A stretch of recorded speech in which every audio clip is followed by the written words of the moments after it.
I was born into a family where love was supposed to be unconditional, where care was supposed to be natural, and where parents were meant to be protectors. But for me, life never felt like that. From the very beginning, I realized I was not wanted. My parents never looked at me the way they looked at my siblings. While my brothers and sisters received affection, warm hugs, and gentle words, I received silence, harsh stares, and rejection. I was a poor girl, not in wealth alone, but in affection. The emptiness I carried in my chest was heavier than any poverty of money. My family treated me as if I was a burden, an outsider in my own home. They didn't hide their disdain either. Many nights, I lay on my small bed listening to the laughter from the other rooms, the laughter I was never a part of. I cried quietly, hiding my face in the pillow, because even my tears were not welcomed.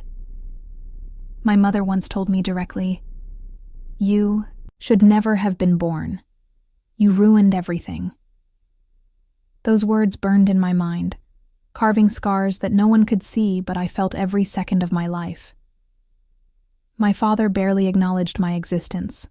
For him, I was invisible unless I made a mistake, and then his anger would pour over me like a storm. I tried. I really did. I cooked, I cleaned, I studied hard, and I obeyed every command, hoping someone might finally look at me and say, "We are proud of you." But the words never came. Instead, I was constantly reminded that I was worthless. I began to believe them. One evening, after a long day of being insulted and ignored, my parents called me into the living room. I thought maybe they finally had something kind to say. But instead, they told me to leave the house. "You are no longer part of this family," my father said coldly. "Pack your things and go. You mean nothing to us." At that moment, the ground beneath me seemed to disappear. My body trembled. My heart shattered into countless pieces.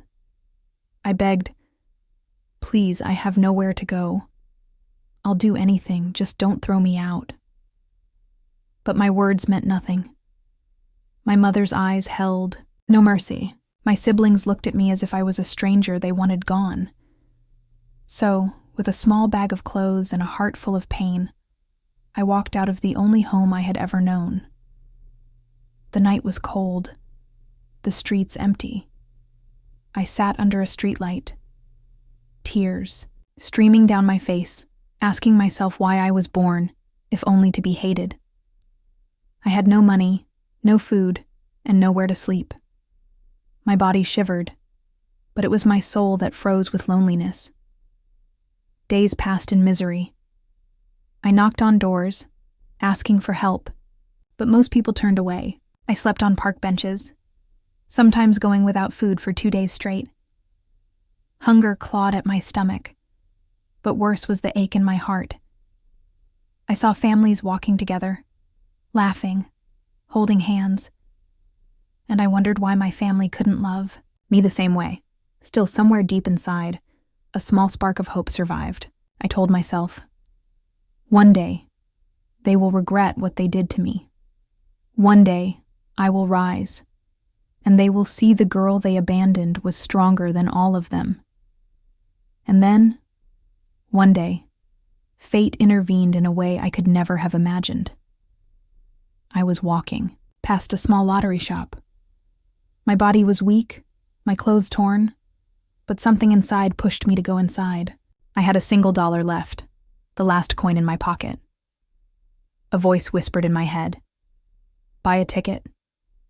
It sounded crazy. A poor girl like me buying a lottery ticket? But I did it, maybe because I had nothing left to lose. When the results came out a week later, I couldn't believe my eyes. My hands trembled as I read the numbers again and again. I had won. Not just a little money. $2 million. Tears rolled down my face, but this time they weren't from sadness. For the first time in my life, life gave me something. I held the ticket close to my chest, whispering, "Thank you, God. Thank you for not forgetting me." But I didn't tell anyone. Not a soul. I wanted to see who truly cared for me, who would stand by me without knowing about the fortune I held. So I continued to live simply, dressing in the same old clothes, pretending I was still the poor, rejected girl. I approached my relatives, one by one, asking for help.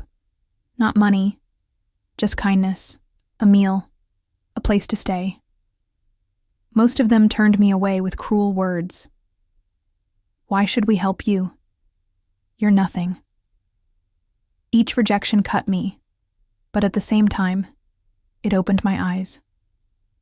My family and relatives, the people who should have loved me, only cared for status and benefit. They didn't see me as a human being. But then, one day, one person finally reached out. My cousin, a girl just a little older than me, invited me in, gave me food, and let me rest. She didn't know about the lottery. She just saw my pain and couldn't turn away. I'll never forget that. That was the moment I decided how my life would change. I would no longer be the weak, rejected girl. I would rise, I would build my own future, and I would show every single person who abandoned me that the girl they called worthless was worth more than they could ever imagine. I began planning my new life in secret. With $2 million, I had the power to rebuild everything. I could study, build businesses, travel the world. But more than that, I had the chance to take revenge, not through violence, but through success. My greatest revenge would be showing them that I didn't need them, that I could become powerful, respected, and loved without their help. And so my journey began. This was not just a story of survival. It was the story of a girl who turned rejection into strength, who turned pain into fire, and who vowed to rise, so high that those who once pushed her down would one day look up in shame. The day I held that winning lottery ticket in my hands, my life changed forever. But change does not happen overnight. It is carved slowly, with patience, discipline, and a burning fire inside. I knew I could not rush. If my family discovered my secret, they would come crawling back with fake tears, pretending they cared. No, I would never give them that satisfaction. So I built my plan in silence. The first thing I did was claim my winnings carefully. I wore old clothes, kept my head down, and walked into the office like just another forgotten soul. The officials barely looked at me until I placed the ticket in front of them. Suddenly, their eyes widened. "Miss, this is real," one of them stammered. They asked for my details, processed the papers, and within days, I had $2 million sitting in my account. That night, I couldn't sleep. My heart raced with excitement, fear, and hope all at once. For years I had begged for scraps of food, for a single kind word. Now I had the power to build everything I had been denied. But I promised myself something.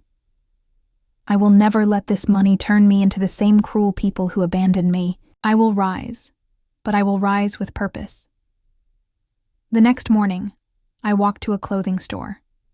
For the first time in my life, I picked outfits not from trash piles or donations, but brand new clothes. As I looked at myself in the mirror, I almost didn't recognize the girl staring back. She looked strong, determined, and ready to face the world. But I didn't stop there. I rented a small apartment. Not too big, not too fancy, just enough to give me peace and privacy. I wanted to live quietly, observing, planning. At night, I studied finance, business, and psychology. I read books about people who had built empires from nothing. Every page fueled me with new strategies, new possibilities. My cousin, the one who helped me when no one else did, was the only person I trusted. I invited her over one evening. Her eyes widened when she saw my new apartment. "How did you manage all this?" she asked, her voice filled with genuine curiosity. I smiled softly. Let's just say, life finally gave me a chance. But don't tell anyone. Not even your parents. This is our secret. She nodded, and in that moment, I knew she was the only family I truly had. Months passed. I invested carefully, buying small properties, starting a modest business, and saving every dollar wisely. Soon, my money began to grow. 2 million turned into more, not because of luck this time, but because of hard work and intelligence. I was no longer the poor, rejected girl. I was becoming a woman with power. But still, the memory of my family haunted me. I could still hear their cruel words, still feel the sting of their rejection. I knew I could not move forward until I faced them again. So I began to test them. I went back to my parents' house one evening, dressed in simple clothes. I knocked on the door. My mother opened it, her face hardening the moment she saw me. "What are you doing here?" she asked coldly. I just wanted to see you," I whispered. "I thought maybe you missed me." She laughed bitterly. "Miss you? Why would we miss a useless girl like you? Leave before your father comes home. He doesn't want to see your face." Her words cut deep, but I stayed calm. I bowed my head and walked away, but inside, my anger grew stronger. They hadn't changed, not even a little. The next day, I went to see one of my brothers. I told him I needed help, that I hadn't eaten in days. He looked at me with disgust and said, "You're nothing but a beggar. Don't come near me again." Then he slammed the door in my face. Every rejection, every insult, every cruel word, they were all bricks in the wall of my revenge. They didn't know who I was becoming. They didn't know that the girl they had abandoned now held the power to crush them. But I didn't want to destroy them with violence. No, I wanted them to destroy themselves with regret. I wanted them to see me rise so high that their hate turned into shame. So I waited. Over the next year, I built my empire quietly. My businesses grew. My bank account swelled. I traveled, learned, and transformed myself completely. When I walked through the city now, people noticed me. My confidence, my strength, my aura. It was impossible to ignore. One evening, I attended a charity event. I wore a stunning black dress, my hair styled elegantly, my eyes filled with determination. As I walked into the hall, whispers spread. People asked, "Who is she?" No one recognized the poor, broken girl I once was. But then, across the room, I saw them, my family, my parents, my siblings, all dressed in their usual arrogance. They didn't recognize me at first, but when they did, their faces froze. My mother's eyes widened, my father's jaw tightened, and my siblings exchanged uneasy glances. For the first time in their lives, they were speechless. I smiled politely, walked past them without a word, and took my place at the front of the hall, where the organizers announced me as the biggest donor of the evening.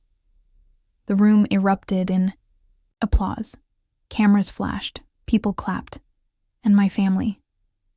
They watched in silence, their pride burning to ashes. That night, I didn't need to speak. My success spoke louder than any words ever could. But this was just the beginning. My revenge had only started. The days after the charity gala were strange. Everyone in the city was talking about me. Newspapers carried my photo on the front page. Social media filled with my story, the girl who rose from nothing. People admired me, envied me, and whispered about me in every circle. But behind all the glitter and praise, my eyes remained fixed on one thing: my family. They had come to the gala. They had watched me, their worthless daughter, stand tall in front of the world, and I had seen the fear in their eyes, but that fear was not enough. I wanted more. Within months, the construction of my mansion was complete. It wasn't just a house. It was a fortress of my victory. Crystal chandeliers, marble floors, a driveway so long it could fit a parade. I didn't build it for comfort. I built it as a throne, a reminder to the world that I had risen. People whispered, "Who is she really? Where did her wealth come from?" I never answered. Mystery gave me power, and soon curiosity would drag my family to me again. So I sent them the invitation. Not out of love, not out of reconciliation, but as bait. The evening of the estate's opening was electric. Expensive cars, lined up, men in tuxedos, women in glittering gowns. My estate glowed like a kingdom. Photographers rushed to capture every detail. And then they arrived, my mother clinging to her pearls, my father stiff and silent, but his eyes restless, my siblings, pretending confidence, but shifting nervously at the sight of so much wealth. They had no idea what was coming. When I stepped out, the crowd erupted in applause. Cameras flashed. People cheered my name. I wore a gown so radiant it looked like stars had been sewn into the fabric, and then I saw them, my family, watching me as if I were a stranger. "Ladies and gentlemen," I began, my voice steady, strong. "Tonight is not just the opening of my estate. Tonight is proof that the world cannot destroy someone who refuses to break." I paused, letting the silence fill with tension. For years, I was treated as nothing. For years, I begged for love, for care, and was given only cruelty. I was abandoned, betrayed, and left to die in the dark. But I survived, and now I rise not, just for myself, but for every broken soul who has been told they are worthless. The hall fell silent. I could feel their eyes burning into me, and then slowly I turned toward my family. But to those who once called me family, those who left me to starve while they lived in comfort, look at me now. Look at what your hatred created. Look at the empire you cannot touch. The crowd gasped. My family shifted uncomfortably, trying to keep their composure. But I had exposed them. The party ended, but the whispers continued. Guests surrounded me, praising my courage, shaking their heads at my parents. My family slipped out quietly, their pride shattered. But I wasn't done. I had humiliated them in public. Now I wanted to destroy their private world, the world they thought was untouchable. So I started investigating. My father's business already sinking, debt collectors knocking on his door, my brother's investments, a string of failures hidden from society, my sister's marriage crumbling, her husband disgusted by the whispers about their cruelty. I didn't even need to lift a finger. Life itself was punishing them. All I had to do was wait and watch. 1 week later it came. My brother appeared at my estate. He looked different, thinner, restless, eyes heavy with desperation. "Sister," he said quietly, "I came to talk. I know I hurt you before. I know I was cruel. But please forgive me. My business is failing. The banks are after me. I don't know what to do." I let him sit across from me in a chair so soft it must have reminded him of everything he had lost. I listened silently. Then I leaned forward. "Do you remember the day I came to you begging for food? Do you remember what you said?" His face paled, he whispered. I don't. "You called me a beggar," I said sharply. "And now look who's begging." He tried to argue, tried to justify, but I raised my hand. "Enough. You will get nothing from me. Leave." And I watched him walk away, broken. That night, as I stood on the balcony of my mansion watching the city lights, I realized something. My revenge was no longer just about humiliating them. It was about watching them fall slowly, painfully, piece by piece, and I wasn't going to stop until the very last bit of pride was stripped from them.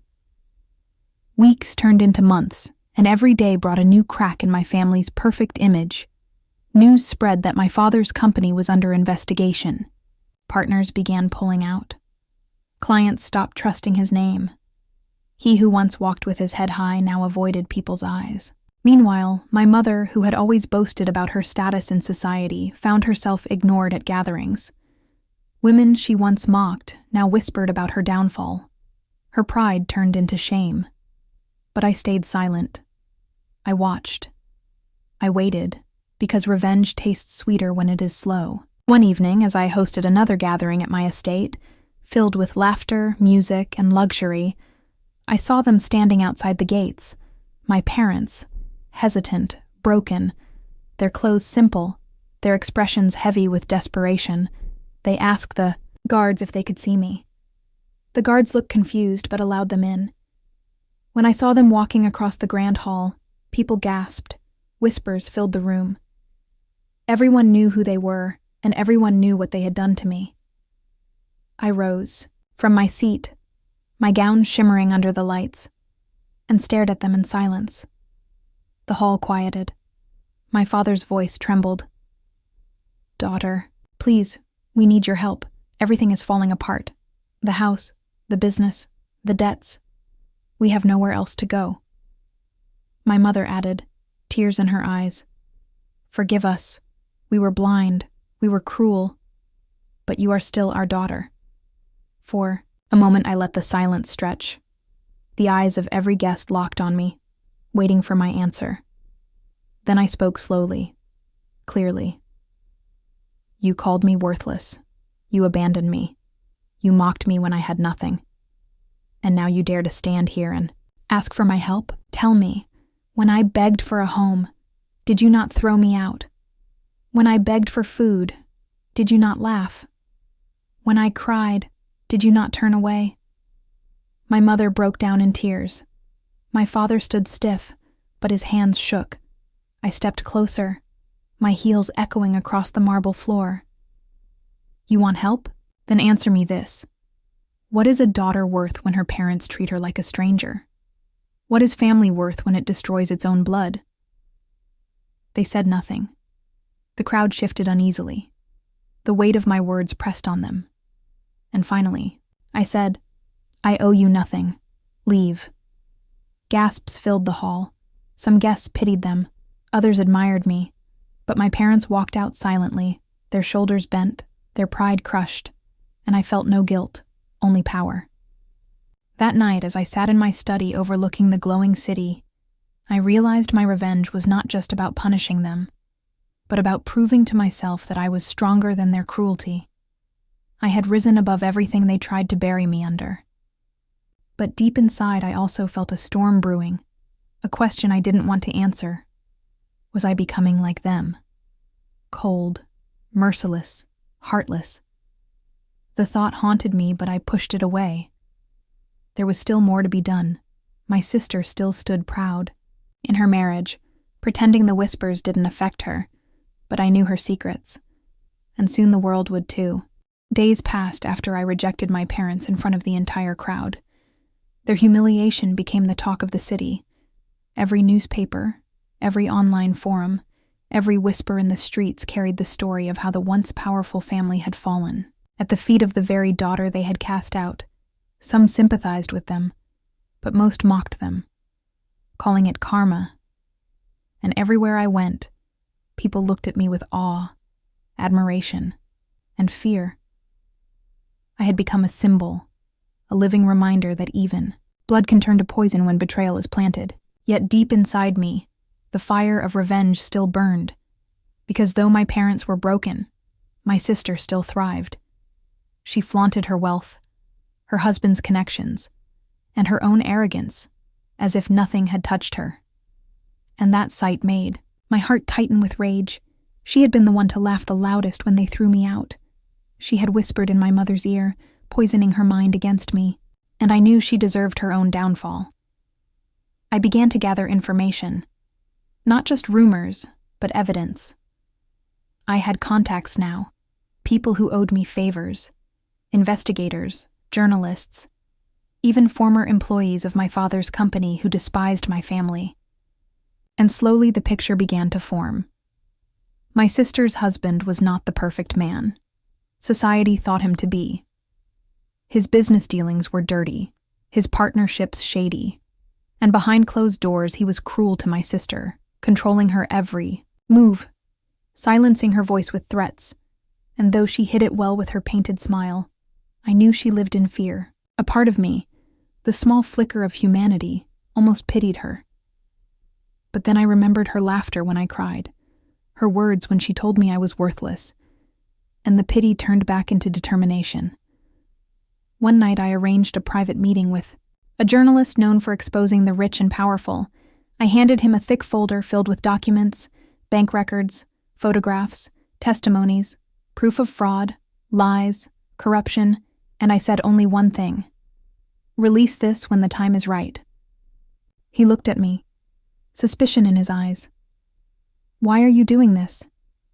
He is your brother-in-law, isn't he? I smiled coldly.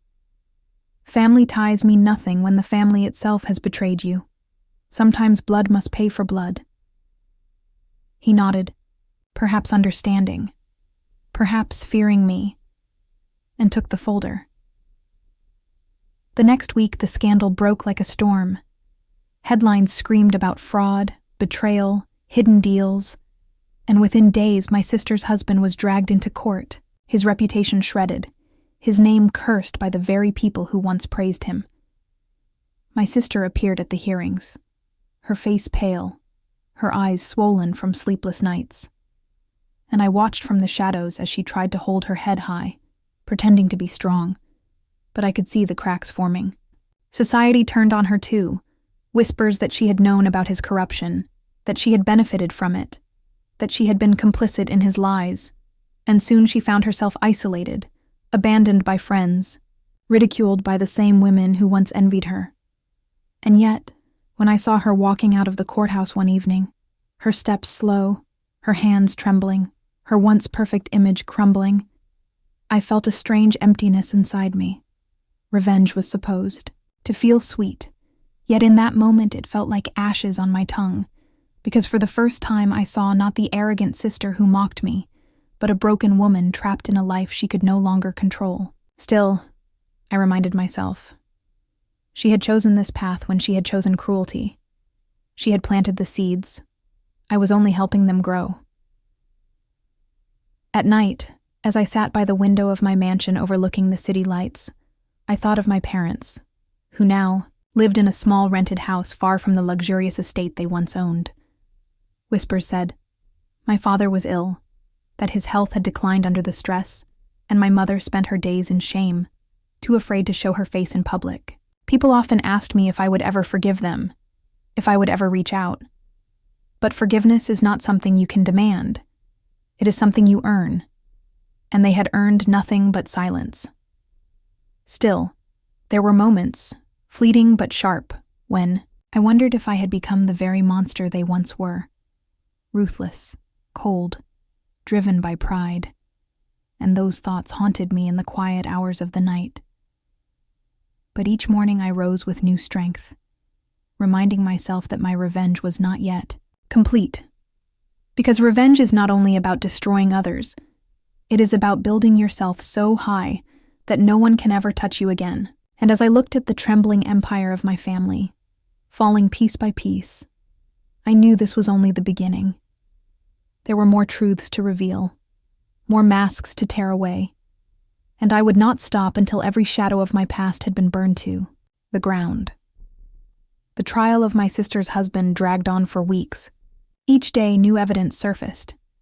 Each witness revealed another layer of deceit, and the once confident man who had ruled the business world with arrogance now sat trembling in the courtroom, his eyes hollow, his voice shaking, begging the judge for mercy, but mercy is a gift not given to those who build their lives on lies. And the gavel came down hard, sentencing him to years in prison. His empire shattered, his wealth frozen, his name cursed. The crowd outside the courthouse cheered, reporters shouted, cameras flashed, and in the middle of that chaos my sister collapsed to her knees, her tears staining the cold stone steps, and I stood far away, hidden in the shadows, watching the scene unfold, a strange mix of satisfaction and sadness twisting inside me. She had been the jewel of the family, the daughter who could do no wrong, the one they compared me to as a failure. And now she was nothing but a broken figure ridiculed by the same society that once praised her, People whispered. This is what happens when pride blinds you. And I could almost hear my past self crying in the corner, begging for acceptance. But I silenced that memory, because this was justice. This was revenge. Yet even as I celebrated her downfall, I knew the story was far from over. Because revenge has a way of opening new wounds, and in destroying her life, I had awakened enemies I had not expected. One evening, as I returned to my mansion, I noticed a black car parked at the corner of the street, its windows tinted, its engine silent. But I could feel eyes watching me, tracking my every move.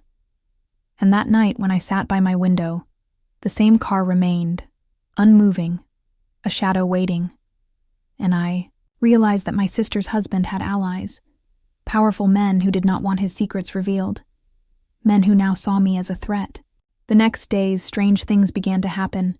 Threatening letters slipped under my door, phone calls with silence on the other end, footsteps echoing behind me when I walked alone. And though fear brushed against my heart, I refused to show weakness. I had survived worse. I had survived betrayal, abandonment, humiliation, and no shadow could break me now. Still, I needed to be careful, so I strengthened my security, hired men loyal only to me, and built walls of steel around my world. But inside those walls I felt a growing emptiness, because revenge had consumed so much of my life that I no longer remembered who I was without it. Was I the poor girl cast out of her home, or was I the powerful woman feared by society, or was I simply a ghost haunting her own past? These questions haunted me, but I buried them beneath my determination, because the war was not yet over, not with my parents still breathing, not with enemies circling like wolves, waiting for me to falter. Then one night, I received a message, not from a stranger but from my sister, a letter written in shaky handwriting, delivered secretly. And as I opened it, my hands trembled, not from fear but from curiosity. It read, "Sister, I know you hate me. I know you wanted this downfall. But I am not your true enemy. The truth runs deeper. Father and mother have hidden secrets you cannot imagine. Secrets about you, about why they hated you, about why they abandoned you. Meet me if you want to know the truth." My breath caught, my mind racing. Was this a trap? Another manipulation? Or was she finally speaking the truth? The anger in me screamed to ignore her, but the pain in me, the part that had always longed for answers, whispered to go. That night I couldn't sleep, her words echoing in my mind, secrets about me, secrets I had never known, and I realized that perhaps my revenge was only scratching the surface of a much larger story, that perhaps I was not just the victim of cruel parents, but the center of something darker, something hidden. As dawn broke, I stood by the window, watching the first light of the sun, and I whispered to myself, "The game is not over. It has only begun." The letter from my sister burned in my hands for days. I read it again and again, searching between the lines for lies, for traps, for the cruelty she had always shown me. But this time, something felt different. Her words were desperate, trembling, almost frightened, and I knew that fear is not easily faked, especially by someone who had once stood at the top of the world. Finally, against every warning in my mind, I decided to meet her, but not without caution. I sent my men to watch the location first, an abandoned warehouse on the edge of the city, a place where shadows lived and secrets breathed. When I entered the warehouse, the air was heavy with dust. Broken glass crunched under my feet, and there she was, my sister, the once shining star of the family, now dressed in rags, her hair tangled, her eyes swollen from endless nights of crying. She looked up at me, and for the first time in years I saw not arrogance but pain, pure pain. And for a brief moment my heart trembled, remembering the little girl who used to braid my hair before the world turned her against me. But I forced that memory down, because forgiveness was not why I came. She whispered, "They lied to both of us." Her voice cracked. "Our parents. They kept secrets. Secrets about you, about why they pushed you away, why they made you an outcast. It wasn't because you were weak. It wasn't because they hated you. It was because they feared you." I frowned, my chest tightening. Feared me? What nonsense is this? She shook her head furiously, tears spilling. "You don't understand. Father built his empire not alone, but by destroying others, by taking what was never his, and Mother protected him. They thought if the truth ever came out, you would be the one to expose them, because you were different, because you were stronger. You carried a will they could never control. So they turned us all against you." Her words cut deep, my entire life replayed in my mind. The punishments, the silence, the rejection, every insult, every cold glance. It was not because I was worthless, but because I was dangerous to their empire, because I could see through their lies, and suddenly everything made sense. The way they elevated my sister, the way they destroyed me. It was all strategy, not family. I felt a storm rising in me. Not just revenge anymore, but the hunger for truth, for justice that went beyond personal pain. Because now it was no longer about me versus them. It was about right versus wrong. But before I could question more, the sound of footsteps echoed in the warehouse, heavy, purposeful, and my instincts screamed danger. My guards rushed forward, but gunfire exploded. Chaos erupted, and men dressed in black stormed the place. Their faces hidden, their weapons raised. They were not here for me. They were here for her. My sister screamed, clutching my arm. "They want me dead. They don't want me to tell you the truth." Bullets shattered the walls. My men fought back fiercely, and I dragged her behind cover, my mind racing, realizing that my parents had gone further than I imagined. They were not only liars, they were killers willing to silence their own daughter to bury their secrets. We escaped that night, barely alive, blood staining the ground, screams echoing in the distance. And as I pulled her into my car, speeding away from the burning warehouse, she clutched my hand and whispered, "You have no idea how deep this goes, sister. You are not ready for what you are about to discover." And I knew then, my revenge had only been the first chapter. The real war was just beginning.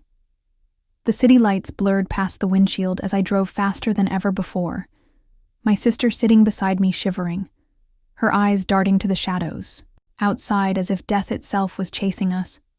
I could still hear the gunfire in my ears, the smell of smoke in my lungs, and the weight of her words pressing into my mind. Secrets, lies, betrayal that went beyond anything I had imagined. For years I thought revenge against my siblings was enough, but now I realized my true enemies had always been the very people who gave me life. My parents. She whispered again, her voice shaking.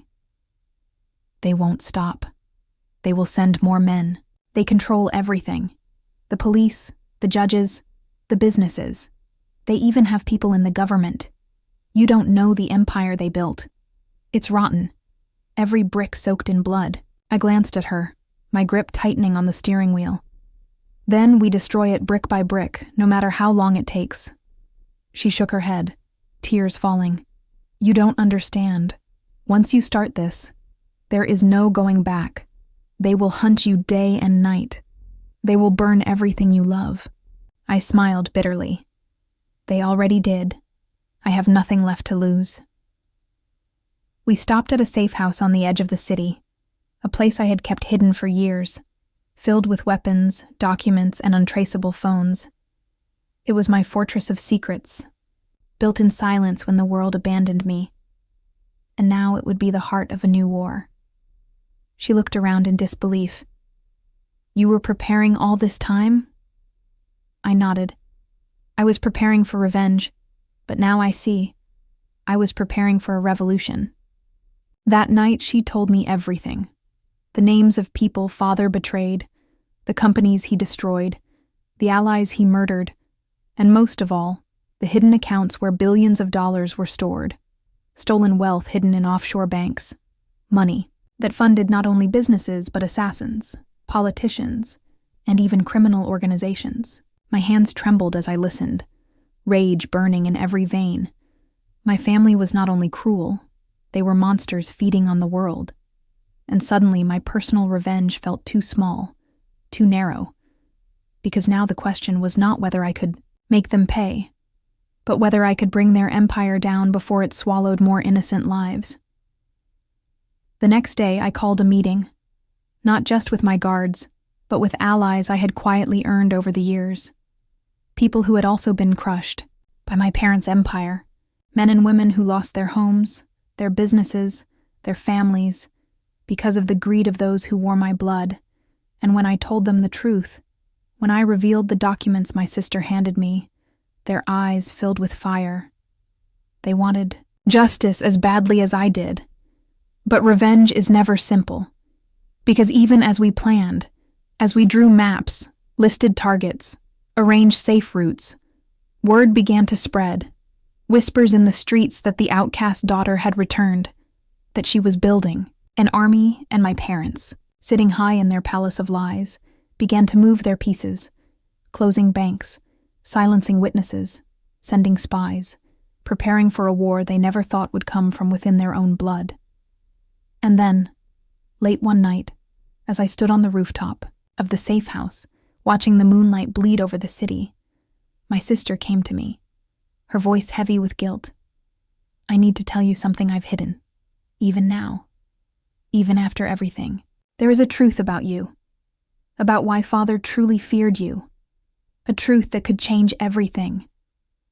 I turned to her sharply, my heart pounding. "What truth?" She looked at me with haunted eyes. "You are not who you think you are. You were never meant to be his daughter."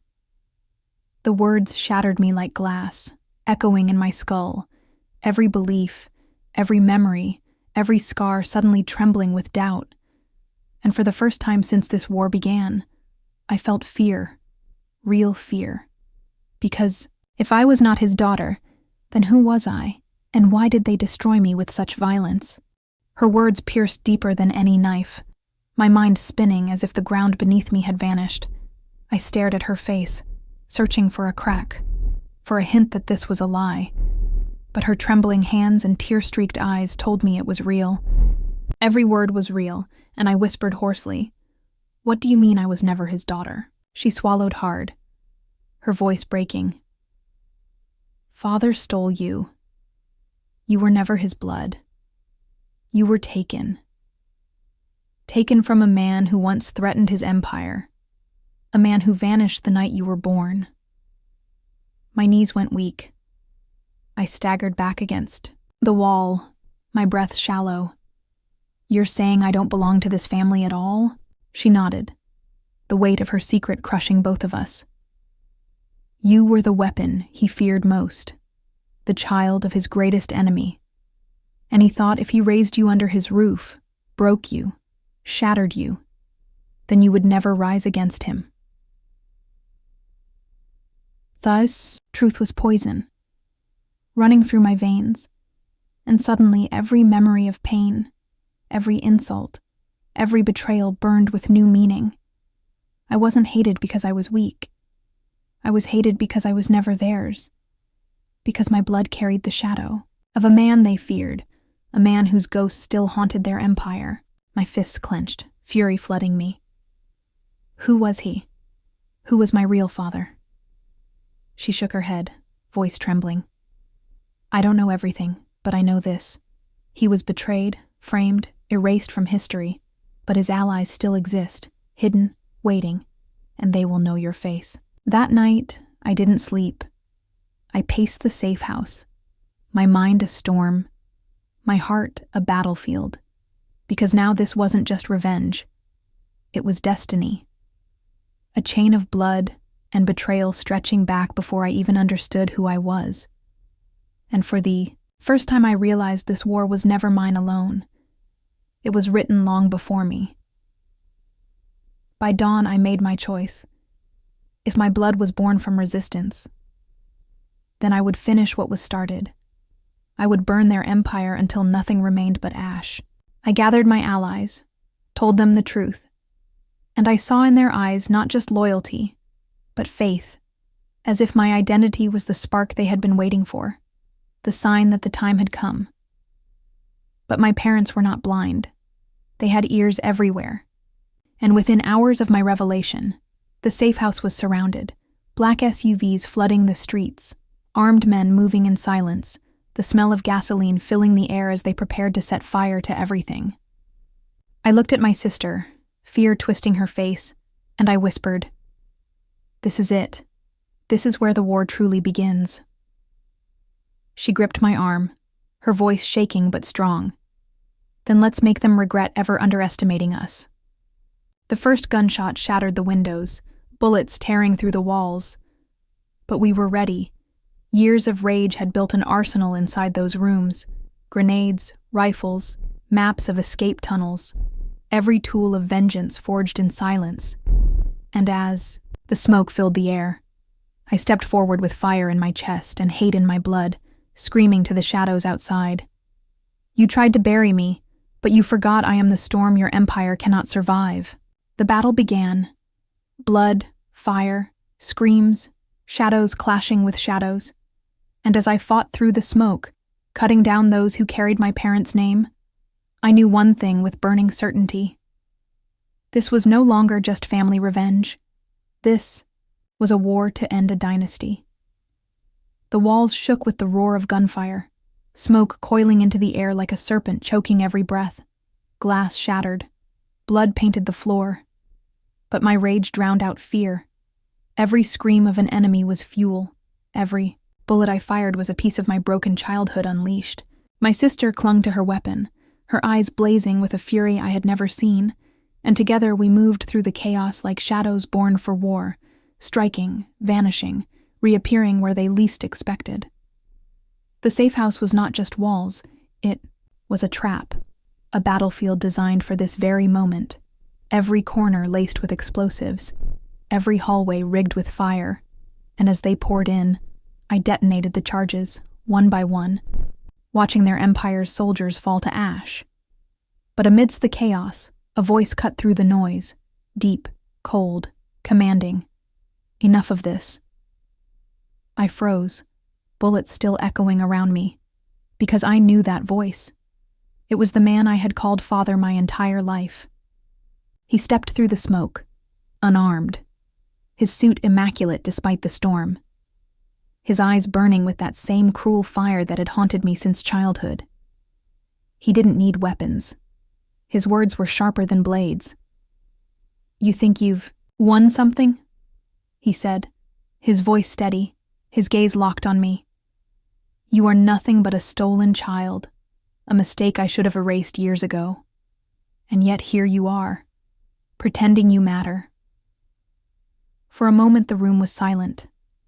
Every soldier, pausing, every gun lowered slightly, the weight of his presence bending the air itself. My sister trembled, but I didn't move. I stared back at him, every wound, every scar screaming inside me, and I spat the words that had burned in my throat for years. "You tried to break me, but all you did was create the fire that will burn your empire to the ground." His smile was thin, venomous. "Then burn with it." He raised his hand, a signal, and the next wave of soldiers stormed the building. We fought like demons, blades clashing, guns screaming, grenades ripping through, the air, the floor slick with blood. But still they came, endless, like shadows rising from the grave. My body was bruised, cut, bleeding. But I refused to fall, because every second I stood was one more second of defiance, one more second that proved I was not his victim. I was his reckoning. Then, just when it seemed the end had come, the roar of engines thundered outside, black motorcycles tearing through the night, figures dressed in leather and steel masks crashing into the battlefield, their weapons glowing in the firelight. They weren't his soldiers. They were different, disciplined, deadly. And as they cut through the enemy like a storm, one of them pulled me from the flames, his voice low but filled with recognition. "We've been waiting for you." My heart pounded, my breath ragged, and I stared at him through the smoke. "Who are you?" He lifted his mask, just enough for me to see the scar across his face, his eyes burning with the same fire that lived in my veins. "We were your fathers, allies, the ones who swore to protect his bloodline. You are not alone anymore. The war doesn't end here. It begins now." And for the first time, amidst fire and ruin, I felt it. Not just revenge, but legacy, destiny, the weight of a war older than me pressing down, and I swore to myself, to the blood in my veins, and to the ashes around me, that I would not stop until the empire that destroyed my life was nothing but a memory drowned in smoke and screams. The war had stretched too long, every battle leaving scars deeper than the last. But now the end stood before me. My father's empire, the fortress where my nightmares were born, towered in the distance, its gates drenched in the blood of countless innocents. I had come too far, lost too much, to turn back now. Beside me stood my sister, her eyes filled with steel and sorrow, and behind us the allies who had chosen to fight by our side, warriors forged in fire and vengeance. We didn't need words. The silence between us was enough.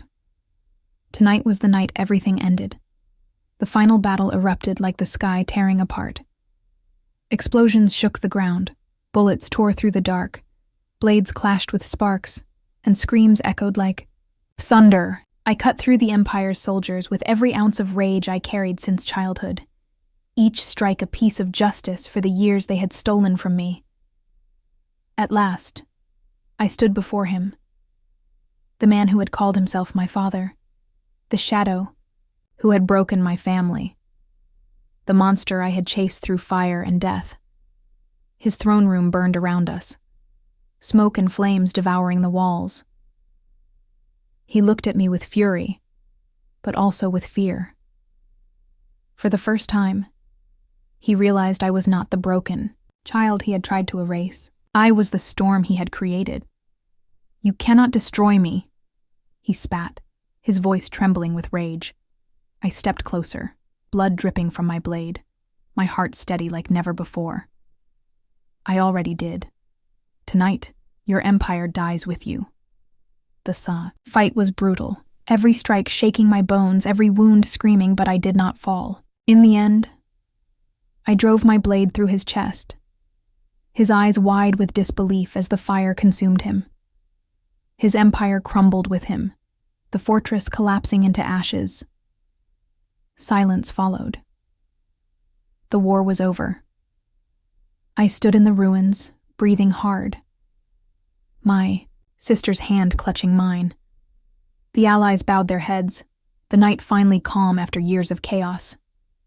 For the first time I felt it, not just revenge, but freedom.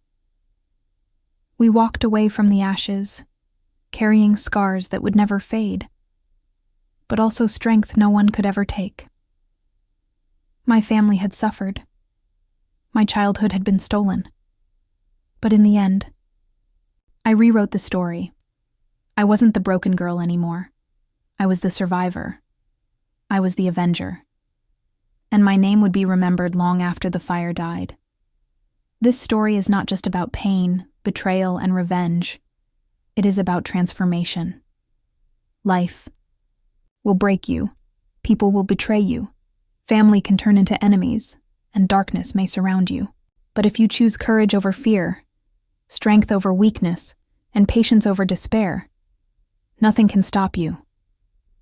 Revenge may end the war, but resilience creates a new life. Scars are not signs of weakness. They are proof of survival. No matter how broken the past is, you always have the power to rise, fight, and rewrite your story. Remember, the world may push you down, but destiny belongs to those who refuse to stay on the ground.